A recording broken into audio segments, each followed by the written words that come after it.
नूर हक शम्मा इलाही को बुझा सकता है कौन, जिसका हामी हो खुदा उसको मिटा सकता है कौन। अब देखिए ना, बिहार में जो कुछ हुआ है उसके बाद तो ऐसा ही लगता है कि ऊपर वाले ने नजर थोड़ी सी टेढ़ी कर ली होती तो शायद हजारों और सैकड़ों जिंदगियां एक झटके में खत्म हो गई होती।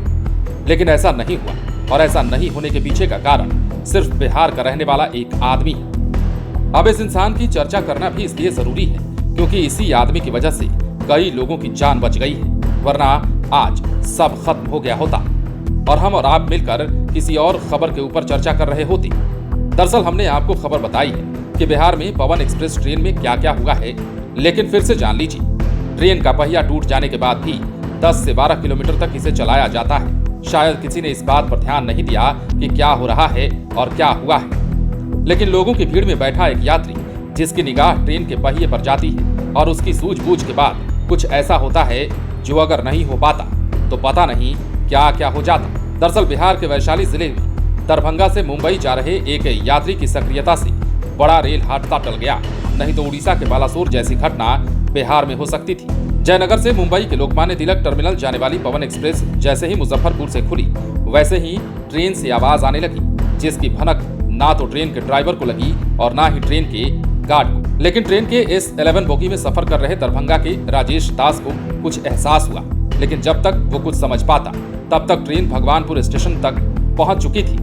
ट्रेन रुकते ही राजेश ने सबसे पहले ट्रेन के नीचे झांका और देखा तो उसे पता चला कि S11 बोगी के नीचे ट्रेन का एक पहिया लगभग 10 इंच तक टूट चुका था।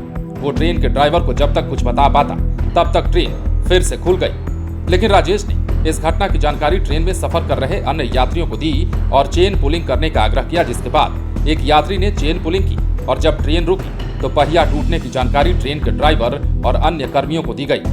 ट्रेन भगवानपुर में 6:10 पर खड़ी हुई थी, लिहाजा रेल कर्मियों ने घटना की जानकारी वरीय अधिकारियों को दी। फिर सोनपुर रेल मंडल से एक्सपर्ट की एक टीम अतिरिक्त बोगी लेकर भगवानपुर पहुंची और लगभग 5 घंटे 10 मिनट बाद यानी रात 11:20 पर ट्रेन को रवाना किया गया, जिसके बाद यात्रियों ने राहत की सांस ली।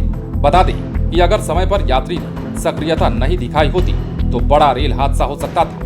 वैसा रेल हादसा जिस हादसे को देखकर आज भी लोग सिहर जाते हैं। हाल ही के दिन में हुए ओडिशा के बालासोर में रेल हादसे की तस्वीर आज भी लोगों के जहन में समाई है। ऐसे में सवाल उठता है कि लंबी दूरी की ट्रेनों की जांच रेलवे आखिर क्यों नहीं करता है, और अगर ट्रेन खुलने से पहले जांच की गई थी तो फिर लापरवाही किसने की, या फिर इस घटना के पीछे भी कोई साजिश तो नहीं। बहरहाल एक बड़ा रेल हादसा बिहार में टल गया है और यात्रियों के साथ साथ रेलवे के अधिकारियों और कर्मियों ने भी राहत की सांस ली है। बने रहें लाइव सिटीज के साथ। यदि अब तक आपने हमारे चैनल को सब्सक्राइब नहीं किया है तो सब्सक्राइब कर लीजिए ताकि हम आपको खबरों से अपडेट रख सकें।